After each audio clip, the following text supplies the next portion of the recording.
So, thank you to Rudon Group and welcome to Gabriella. Thank you. Gabriella Wulff. Could you tell us a bit about what you do when you're not here and share your thoughts with us? Yes. So I am working here at the Swedish School of Textiles, where I do teaching in textile management. I am also doing research at the Center of Consumption Studies at Gothenburg University, where I have a project on sales and discounts in the clothing industry.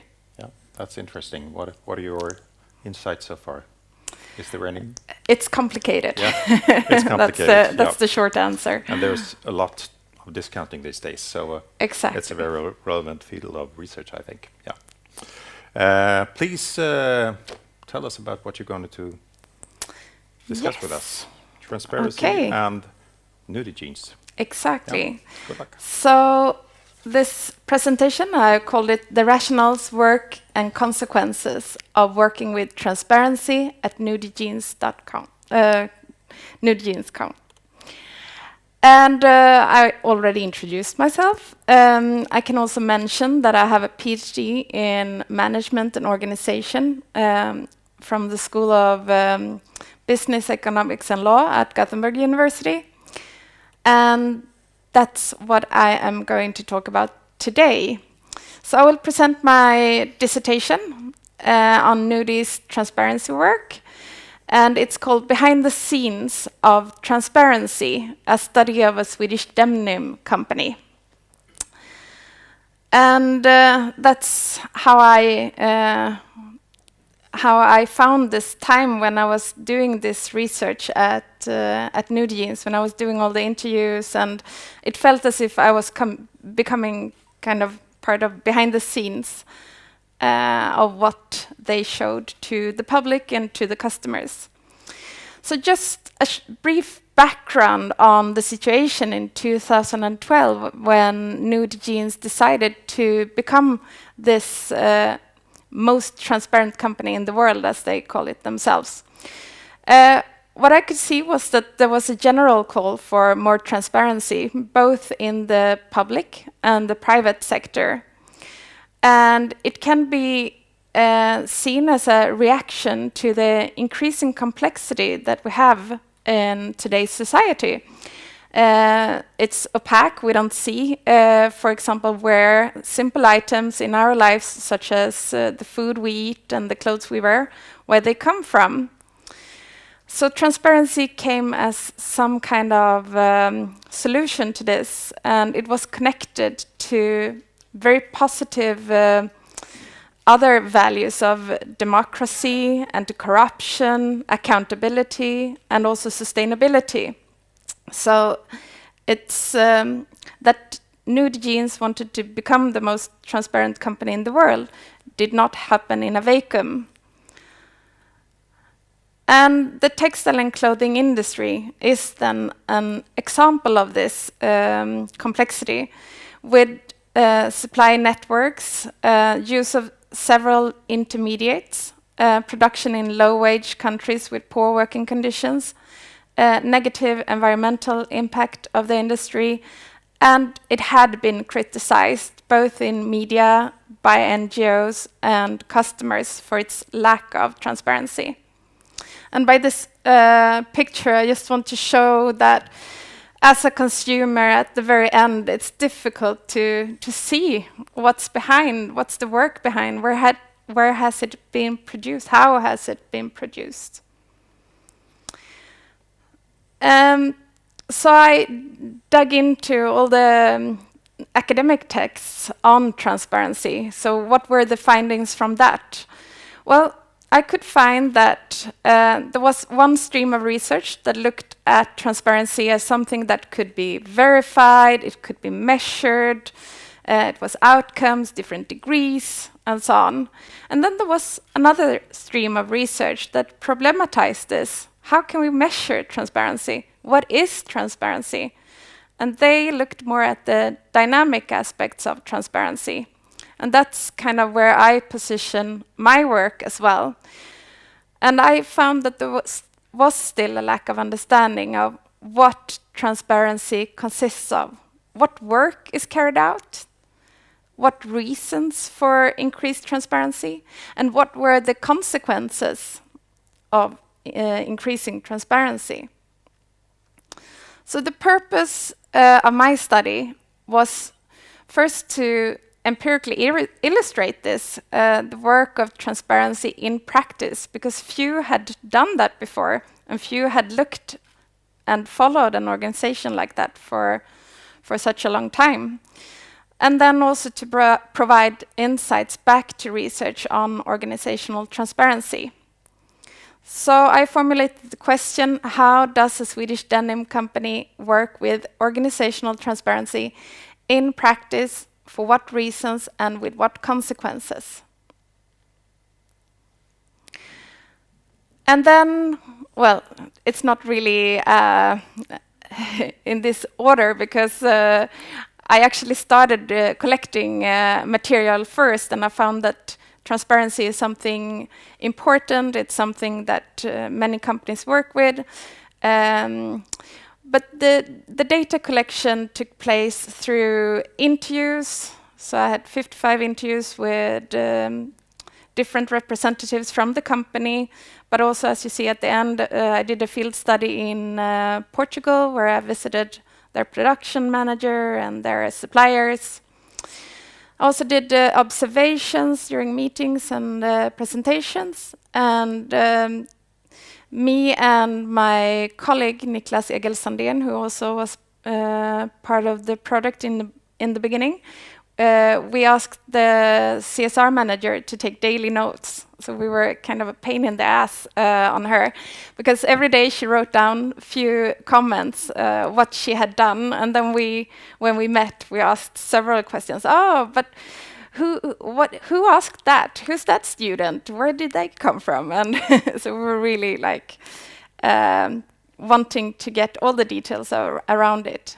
We also got access to internal emails and documents. And later on, I also looked at the external sources, such as blogs, newspapers, press releases, to see how it was portrayed in media. So maybe you all know Nudie Jeans.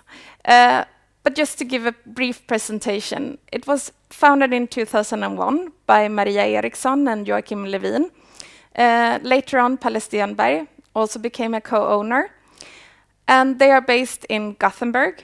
They're part of Fairwear Foundation since 2009. And in general, they have values from start that they wanted to do things differently, and they wanted to do things in a fair way. So for example, when starting the company, they initially produced in Europe only. Later on, this has changed, and they moved part of their production to India in 2011. And today, production mainly takes place in Tunisia, Italy and Portugal, but also India, Poland, Turkey, and Sweden. So they're partly retailers, but also wholesalers. So they sell their products in 35 repair shops over the world, and then they're available through distributors in over 1,000 physical stores. And the web shop is available globally as well. As Christiane was talking about before, similar to Fjällräven, they also have this kind of repair thinking in after service with mobile repair stations, repair partners, and they also send repair kits to those who don't live nearby a repair shop or have the possibility to take care of it in another way. So one of the things that they have been working with in terms of sustainability was to develop an eco-cycle. And they just didn't want to take a standard one, but they made their own, where they have 4 parameters: break-in, repair, reuse, and recycle. But what happened is that it raised a lot of questions and a lot of discussions internally. But how does the jeans end up there from start? Because it's just not a circle. Somewhere there is a product that starts there. And as the sales manager said, that we need to develop that. And that's what the transparency project is about. That we, with the project, can make the model complete. So that people really understand how those dry jeans ended up in that circle. And this is an early version of the production guide. As you can see, it's just few product types, product groups with arrows, and this was one of the first dummies that they had. And I just wanted to show this to compare it with the production guide that they now have on their website. And to give you a flavor of what kind of material was I working with and how can it be understood, I have used some quotes from the owners and other employees. And here it's from one of the interviews with one of the owners. And he says that the essential idea behind our efforts is not doing everything correctly. The essential part is showing what we do. And then showing things that aren't good and saying how we think we can solve them. And I think this is quite an honest way of talking about it, because it's being humble to say that, well, everything is not good. And it also gives some hope that anyone could start working with it, because it doesn't have to be perfect from start. But you have to start somewhere if you want to increase transparency. And this is also an interesting quote, I think, from the social media. So it reflects some of the discussions internally. Should we publish all the documents that we have and be totally transparent and completely drown people in information? Or should we publish editable, readable, summarized versions of the pros and cons for each supplier? And this was a trade-off that they had to do, because either you just do kind of WikiLeaks and publish all the information that is available, but does that then mean that you're more transparent? Or could you actually hide more things doing that? So it's one of the discussions that came up. Oh. And then regarding the external communication, one of the owners said that it's a joke that's been around us all these years. What we do at work is the world's best kept secrets. Communication has never been a strong point. There's a lot of wow, but then you put it in the drawer and you move on to the next thing. Telling anyone has never really been part of the plan. Perhaps the odd small announcement on our website. And I think many companies can feel that they are in a similar position where they do a lot of things, but they're kind of afraid of what to say and what not to say. And there's actually a term that I read, muted sustainable brands, like working with sustainability, but not communicating it externally because you're afraid to be criticized or afraid to be pinpointed for the things that you don't do. So it's a difficult situation.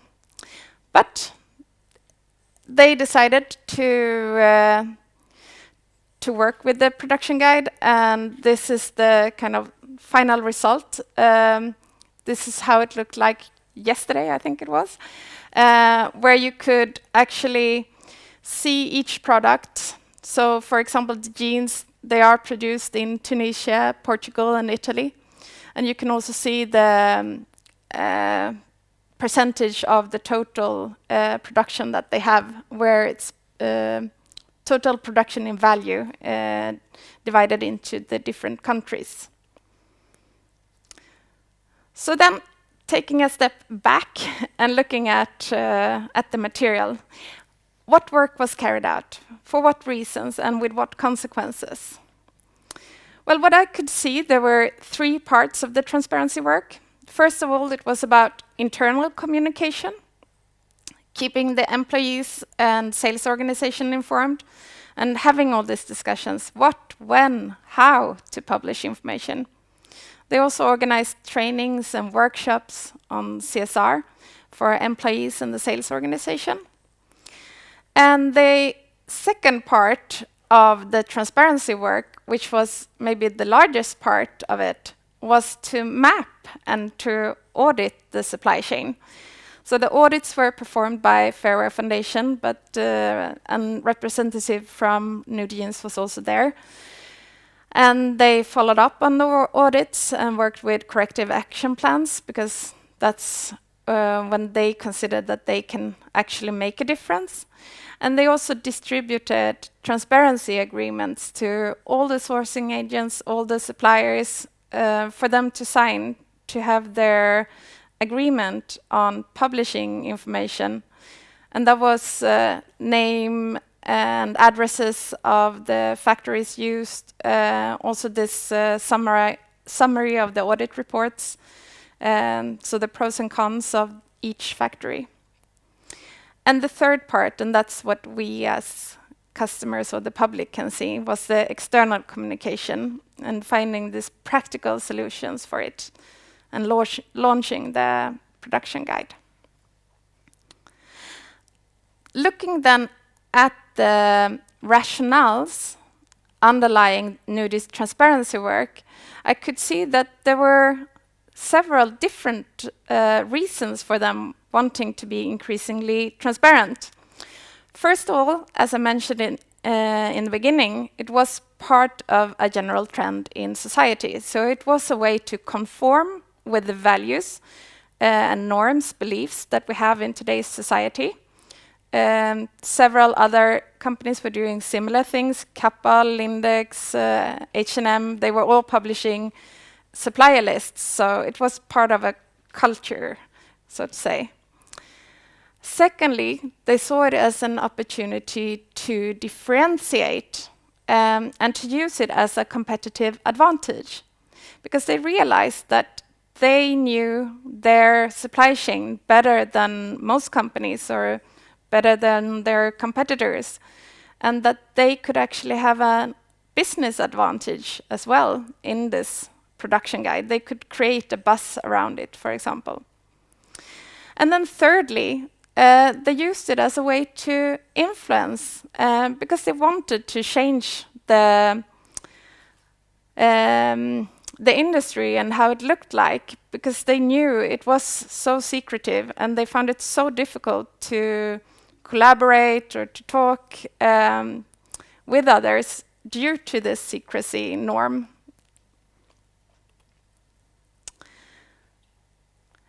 And the third part then, about the consequences of transparency. Well, it actually led to new practices within the organization. They did more auditing. They hadn't audited the suppliers in Europe before, for example, because there was no outside pressure to do that. They had to edit and publish information, so it created a lot of extra workload. They also restructured the firm. They had to appoint a new environmental manager, and the CSR manager became part of the management team. So they formed a marketing department. So it's signs of that it does create a lot of extra work. It also led to changing sourcing practices. The idea of transparency clashes with the business idea of sourcing agents who build their business on having this information. So the number of sourcing agents were reduced because they were more reluctant to this. more suppliers, and that was actually not actual more suppliers, but they who thought they knew all their suppliers could also have a greater awareness of the suppliers that they used.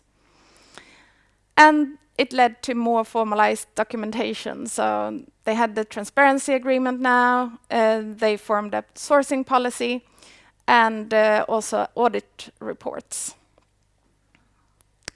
Looking at the organizational field, well, they actually didn't have that big expectations on what it would create, but they had hoped that customers would be more informed and would put more pressure on themselves or competitors to raise these questions. This, from what I could see, was not very clear. On the other hand, they were contacted by other brands who wanted to know more about their production and suppliers, and they had more collaboration in constellations that they hadn't been part of before. So all in all, it led to increased collaboration with other brands in the industry for Nudie Jeans. So, taking another step back, I've used institutional perspective to look at this material. I'm not going to go into detail on institutional perspective, but it showed that this big idea, this big concept that is vague and difficult to understand with transparency is something that Nudie Jeans took and engaged into active translation. So they did, within their organization, have these discussions. What does it mean? What does it mean to us? What should be published? What should not be published? And so on. So they kind of embraced transparency and made it fit their organization. But there were aspects that were lost in translation, and I called it pragmatic, protective, and contextual editing. So some information was difficult to show on this website because it wasn't possible from a technical point of view.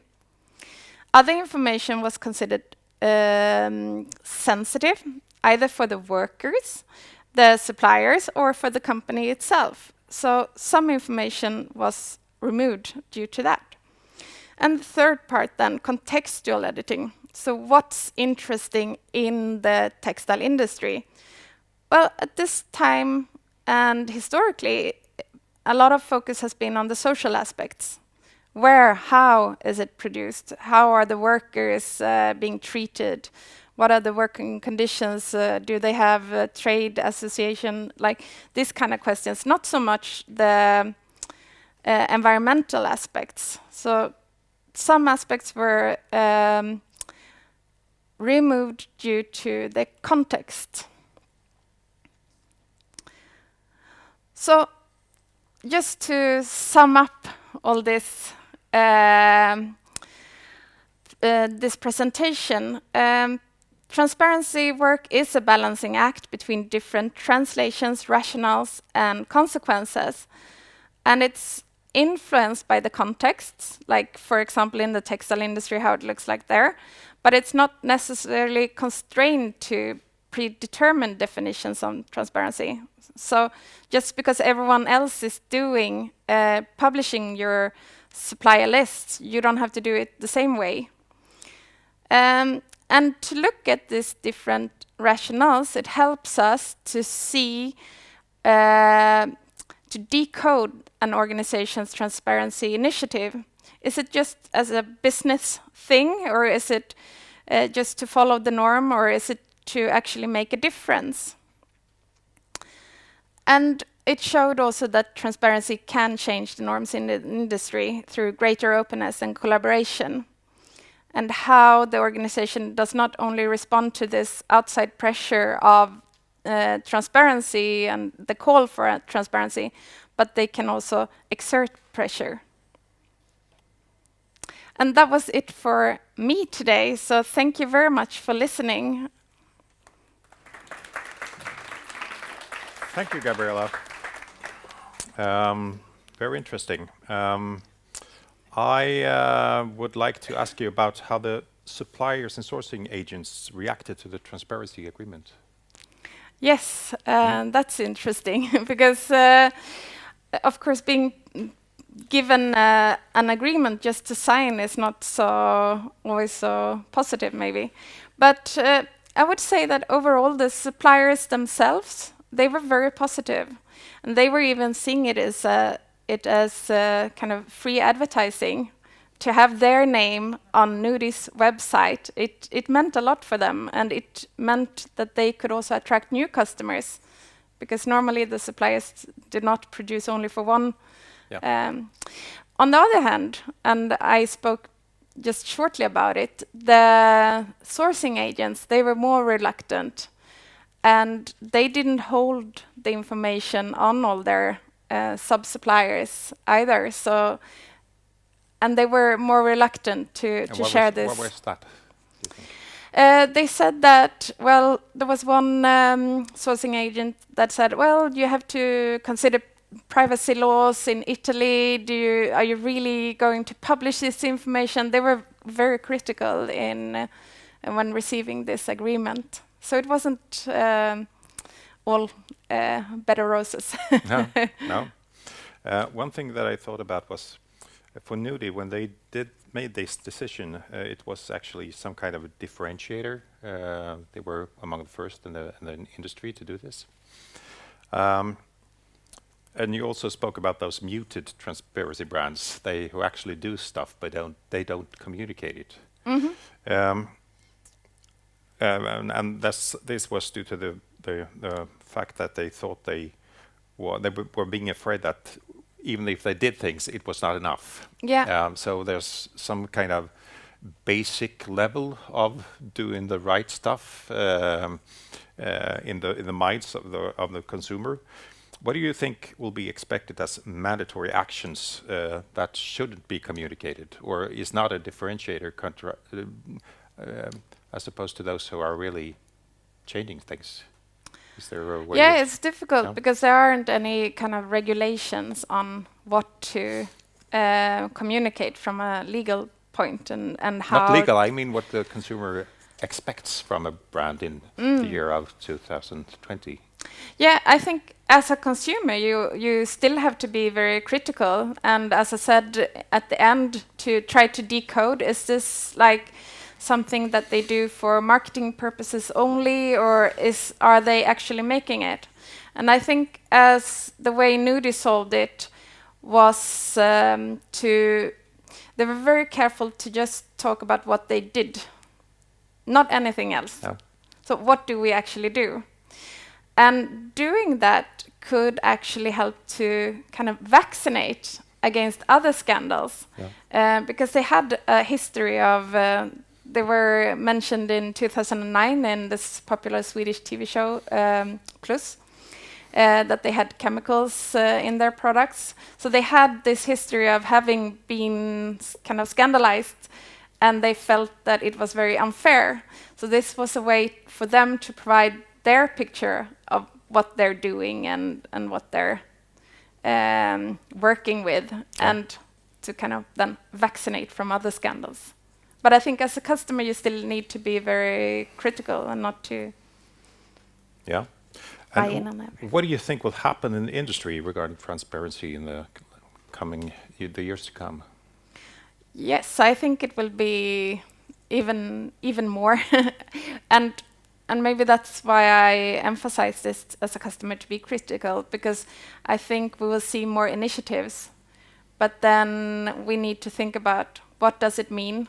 What work have they done, for what reasons, and with what consequences? Like, is there even a possibility not to be transparent? Almost no. Because the norms are changing, and transparency is so highly valued. It's an ideal that not only companies and organizations work with, but also individuals, like influencers putting videos of themselves. So it's something that we live with now. Maybe there will be a counter reaction. And I don't know. You were speaking about the WikiLeaks as an example of leakage of large amounts of information. Do you think that will happen in the future? Is there is the level of controversy so high in this matter, or are we expecting companies to do good? Yeah, I think WikiLeaks was interesting because it was kind of radical transparency. Yeah. But I think what's more interesting is when you actually work with the material and analyze it and see what does this mean. And there were this bank scandals later on when they had actually the Panama documents, when they had actually edited and looked at the documents and tried to make sense of it, and that it gives a bigger impact, I think, to do that than just information overload, because it has to be somehow made sense of. Yeah, sure. Thank you, Gabriella, for having us. Thank you very much and for let's give her a hand. inviting me.